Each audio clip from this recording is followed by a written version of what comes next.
Welcome to Our Girl Relationships. We talk about the problems people face in their day to day lives. Let's start with the video. When I was 10 years old, my parents adopted their best friend's daughter because he had asked them to. He had said that he trusted no one more than them to give her a proper family. His daughter was around 2 years old then, and he wasn't able to take care of her. He was on the brink of bankruptcy. My parents had jumped at the opportunity to adopt her. They loved her. Whenever we went over to their place, they smothered her with gifts. I was 10 at the time and didn't understand their infatuation with her. As we grew up, it only got worse. They compared the two of us in every single thing, even though we had an 8-year difference. From tests to sports to behavior, she was their golden child. At times, I would listen to them talk about how she completed their picture-perfect family. It was horrible. I had to do all the housework. They wouldn't let me go out or have friends over. At the dinner table, they would tell me not to eat because I was putting on weight, which was not true. I was losing weight. Every weekend, they would go out and I was left alone. I would cry not knowing why they behaved like that toward me. I started fighting back when I was around 15. I called them out on their behavior and the fact that they didn't do their housework. They would get so angry. When I was 16, they kicked me out. In my anger, I took off to my best friend's house. Her parents were sweethearts and let me stay over. The next day, they went to my parents' house with me and tried to mediate. But they refused to let me in and told them to take me with them if they wanted. They had disowned me. I burst out crying there. My best friend's mother tried to comfort me while my parents shut the door in our faces. I was so embarrassed that day. I promised myself that I would never look back. I would make something of myself and stand on my own 2 feet. My best friend's mother let me stay over for a few days, but that obviously couldn't last forever. They already had 3 children. I called a few relatives and asked if I could stay with them, and they made up different excuses. My best friend's parents were aware of this and didn't put any pressure on me. Instead, they took me in as their child. I had a part-time job, so I tried to pay them what little I could, but they tapped me on the head and said, "How dare you try to pay us?"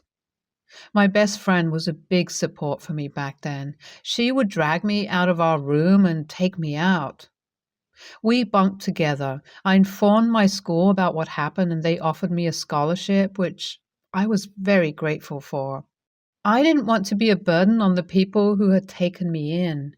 They didn't treat me any differently. Even though they had 3 children, they welcomed me with open arms. I knew I had to get into college by myself, so I studied day and night to maintain my grades. They would be concerned about me not getting out much, but I told them that I was fine. I did get into college on my own. All that work paid off. My best friend got into the same one as me and immediately accepted. My uncle and aunt, best friend's parents, had taken care of me for years. I was lucky to have them, and I promised that I would treat them as my parents for the rest of my life. Everybody had gotten emotional that day. I told them that as they were leaving us at our dorms. Time passed and I graduated college and then went on to work. I was doing well, and so was my best friend. We roomed together while we worked, and as it would be more comfortable. We were like sisters. A few years later, we were both doing pretty well.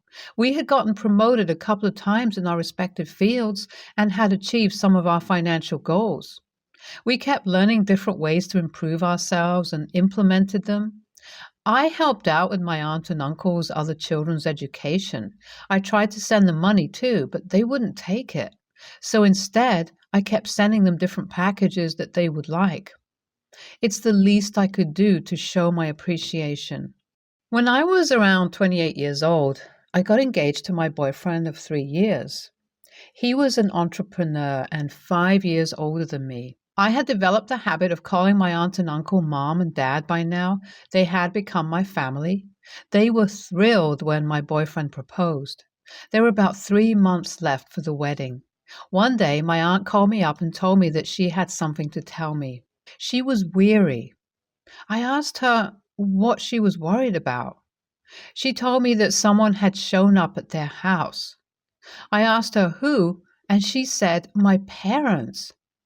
I was surprised. I said, "Oh, okay." She said that they were asking about me. She continued by saying they were asking for a way to contact me again. She told them that she would ask me first and then see how it goes. I thought about it for a moment and wondered why they had shown up at my aunt and uncle's house after 12 years. I doubted their intentions. I had gone through a lot because of them. I went to therapy and worked past all of that. This seemed like a test. I wasn't willing to let them in. I had parents, aunt and uncle, that cared about me, siblings that rooted for me, and a fiancé who loved me. I had accomplished so many things, and I was happy. I didn't need their approval anymore. I didn't crave their love or attention. I told my aunt that I didn't want to contact them. The next day, she called me and told me that they were demanding to get in contact with me, saying I was their daughter and they had all the right to contact me. I told her to tell them that I stopped being their daughter a long time ago. I also told my aunt to tell them that if they needed a daughter, they could go to their adopted child. She would have no problem showing up at their house. She relayed the message. The next day, she called me up again, telling me that my parents had broken down on the phone, telling her that their adopted child had gone off the rails. They told her that she was 20 years old and still hadn't moved out. She left her education mid-semester. She had dated all the wrong people. She also indulged in alcohol, and now they were trying to put her in rehab for drugs. But she ran away and came back to them again. My aunt was a very soft-hearted person, and I could tell she was sad. I told her that it was none of our problems and that we didn't need to take the issues they created for themselves upon us. I told her that they had chosen her, adopted daughter, over me, and she, aunt, had chosen me to be her family without treating any other child any differently from me. I was going to get married in 3 months. I wasn't going to leave everything midway or take on any more unnecessary stress for them. I told her to relay one last message and then not contact them again. I sent her a voice recording that she could send them. I said, "You stopped being my parents the moment your adopted daughter stepped into the house. You stopped treating me as your child when I was 10 years old. Even before that, you were not happy with me. You treated me like shit and didn't let me go out. You made me do all the housework while you took your other daughter out every week. You kicked me out when I was 16. You didn't care about me then, and you don't care about me now. I remember you talking about having a picture-perfect family. Your adopted daughter seemed to fit that picture back then. She doesn't seem to meet your standards now. Is that why you want to contact me? Too bad, too late. You shut the door in my face, remember? I want a happy family, and I have that with my actual parents. You know, the ones that took me in when you kicked me out. Who didn't expect anything back from me and just wanted me to be happy. I have that happy family now, and you don't seem to fit into that family of mine because that requires kindness, love, and empathy, which you lack. So stop calling them, because I don't want to talk to you or meet you. I hope everything goes well with your other daughter. Please don't try to contact any of us again." They got the message. I had dealt with them as kindly as I could, which was not needed for how they treated me. My aunt and uncle were proud of how I responded. They had heard the voice text. They didn't get a response from them. 2 days later, they showed up at my aunt and uncle's door, begging them to give them my number. Aunt politely told them not to show up again. Was I an a-hole? Should I have gone to meet them? 2 months later. They still show up sometimes at my aunt and uncle's place. One of my younger siblings slipped up and told them I was getting married, and I told them to go away. Aunt said they stood there shocked and then were happy, asking if it was true and where it was happening. She told them that they weren't going to be invited and to go away. Right now, I'm very busy with wedding preparations, and this will probably be my last update. NTA, OP is such a boss bitch. She stood her ground. I would have wanted to scream and yell in their faces. I'm on OP's side. She has everything together now. Also, she's going to get married in a month. She doesn't need to deal with their drama. NTA, tell the parents no backsies. You adopted her, you get her. I, 18 female, was gifted 2 acres of land from my parents that they, female 42 and male 52, no longer could take care of. The land is in a town over from the one we live in, though both the towns are pretty small, so they're only about 10 minutes away from each other. The land was left to my father after his mother passed, and for a while he kept the upkeep on it, but after having been sick for a few weeks, it was getting pretty overgrown, and he no longer wanted to care for it. I proposed that I would take care of it, as long as they put it partially in my name and allowed me to build my tiny home there. I had been planning to build this tiny home for a while now, so having this land finally gave me a place to do it. It already had a well and plumbing from a previous house. My father agreed. Flash forward to now. My home is complete and fully functional. There is somebody coming to inspect it this week. Here is where my problem is. Over the course of my building, my mother has been letting herself in. Now, every time she'd come in, she would mess something up. She would say she was helping and that she could fix something or that she had an easier way. I had to redo what flooring I'd put in as she tried to continue it herself and made it offset where it was supposed to be. I had to repaint a wall because she messed with it before it was still dry, and other things along those lines. Until now, I just had a simple lock on the door, but with everything finally being done and ready for the inspector, I couldn't have anybody messing anything up. I put a chain and padlock on the door to my house. Today, my mother called me asking why I locked her out of our house. I was baffled and told her that it was my house and that I couldn't have anything being messed up. She got upset and said, "It's on my land. So it's my house just as much as it is yours. How dare you say I messed it up?" I tried to remind her that I didn't say she messed anything up, just that I couldn't have anything wrong. I reminded her that my name is on the title for the land, and the agreement to me taking care of the land was that I'd get to build. She said once again that it's her house because it's her land, and I got upset and told her, "It's my house. I can lock you out if I wish." My name is on the title for the land. We had an agreement, and I paid for everything for the house, all for myself. It's my house. She hung up the phone, and now both her and my father are texting me, telling me I was rude to my mother and that it's their house too because they let me use the land. My dad's told me to apologize and let my mom come over to see it, but I just can't risk anything being ruined. NTA. Sounds like the land had some strings attached to it. Look into property laws, do your homework, and most importantly, do not take any more help from them in any way. Otherwise, you run the risk of them laying claim to anything that is yours. Best of luck. NTA, your mom and dad did not keep to your agreement. And you were not rude. From your description, you did not put her down, accuse her of anything, or say anything other than facts, and assert that it is your house. Not rude. Once the inspection is complete, make sure you sort out the rules with your parents in writing, and so sorry if they continue to try to invade your new tiny home. It is very cool that you built it, by the way. NTA, tell your mom she can come for a tour after the inspection. You do, however, need to address this ownership thing, particularly if you have siblings. It sounds like your name is on the deed to the land.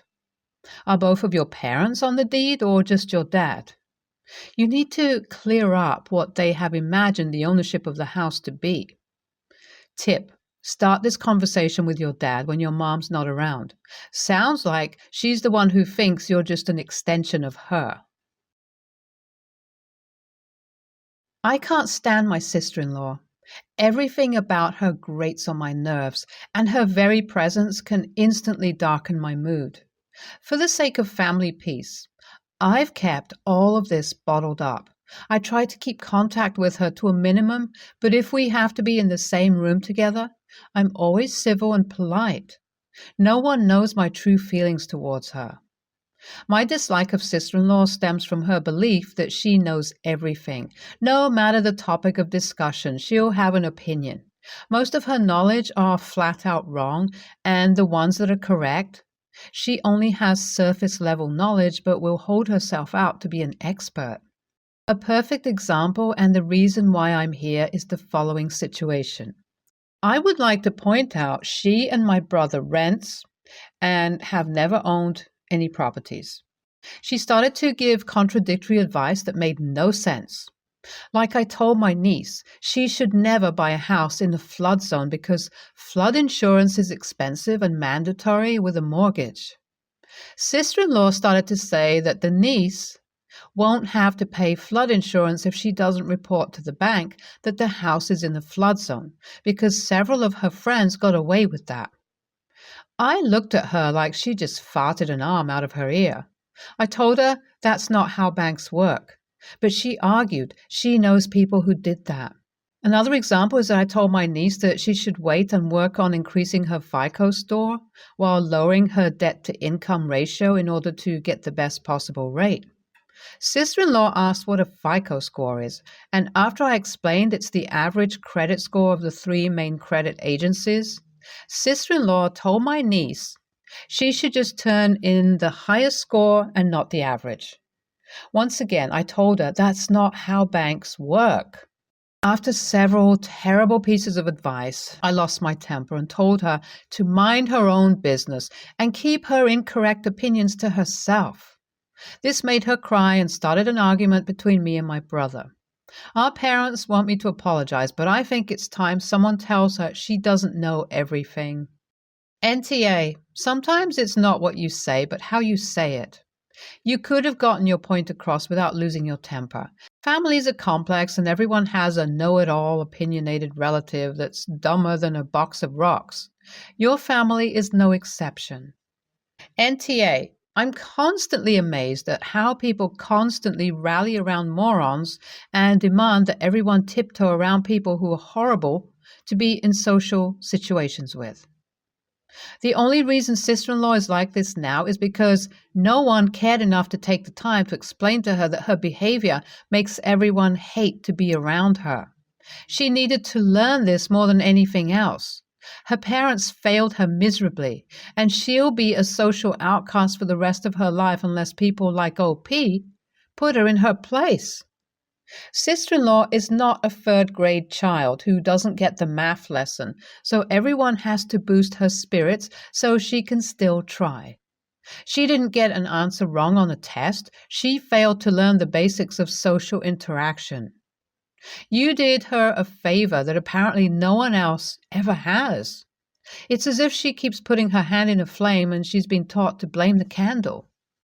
NTA, you're doing right by your niece on giving her valuable information about buying her first home. Your sister-in-law is spreading false information that will have negative results if your niece were to follow even one of her odd and possibly illegal recommendations. You don't control which FICO your lender pulls. They decide that on their own. FICO 10T is going to be starting to be pulled soon for Freddie Mac and Fannie Mae lenders. So it's best they get and keep their DTI as low as possible, as well as report all on-time rental payments to the credit bureaus if their landlord does not already do so. Flood insurance is going to be even more unaffordable in the near future because of Ian and Nicole. Best to stay away from the immediate coastline since even if you're not in a designated flood zone, you still may wind up with some flood damage from storm surges. I had a family member who was a realtor when my husband and I bought, and we were given the same advice you gave your niece.